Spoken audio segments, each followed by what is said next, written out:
अस्सलाम वालेकुम everyone, hope so you all are doing well. आज इस वीडियो में मैं आपके साथ जिस मेडिसिन का रिव्यू शेयर करने वाली हूँ वो आप अपनी स्क्रीन पर देख भी सकते हैं। इसका नाम है सिग्लिन ड्रॉप डी। इसको किस लिए यूज़ किया जाता है ईच एंड एवरीथिंग मैं आपको वीडियो में बताने वाली हूँ, तो आपने वीडियो को लास्ट तक ज़रूर देखना। और अगर मेरे चैनल पर न्यू है तो मेरे चैनल को सब्सक्राइब भी कर दें ताकि मेरी आने वाली तमाम वीडियोज़ आपको मिल सकें।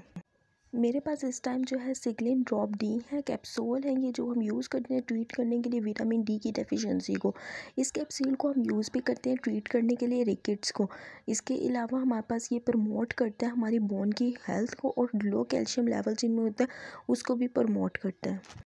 ये बेसिकली हमारे पास विटामिन डी की सप्लीमेंट्स है जो हम यूज़ करते हैं ट्रीट करने के लिए एडल्ट में, जिसमें स्फेयर विटामिन डी की डेफिशिएंसी हो जाती है। एज अ रिज़ल्ट ऑफ क्या होता है कि बोन में जो है ना लॉस हो जाता है मिनरल कंटेंट, तो बोन्स में पेन होती है, मसल वीकनेस होती है और सॉफ्ट हो जाती है हमारी बोन्स, ओस्टियोमलेशिया कोज हो जाता है। तो उसको ट्रीट करने के लिए हम विटामिन डी की डेफिशिएंसी को कम करने के लिए ये सिग्लिन ड्रॉप डी कैप्सूल का यूज़ करते हैं। ये हमारे पास इंजेक्शन में भी अवेलेबल है, कैप्सूल भी किसी भी फार्मेसी शॉप से हमारे पास अवेलेबल है।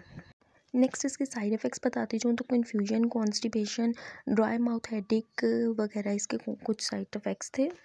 अगर मैं इसकी प्राइस की बात करूँ तो 225 रुपीज़ में हमारे पास जो है ना इसका पूरा पैक अवेलेबल है। उम्मीद करती हूँ आपको वीडियो पसंद आई होगी। पसंद आई है तो आपने इस वीडियो को लाइक भी करना, शेयर भी करना। मिलती हूँ नेक्स्ट वीडियो में, तब तक अपना ख्याल रखें। Good bye, take care and अल्लाह हाफिज़।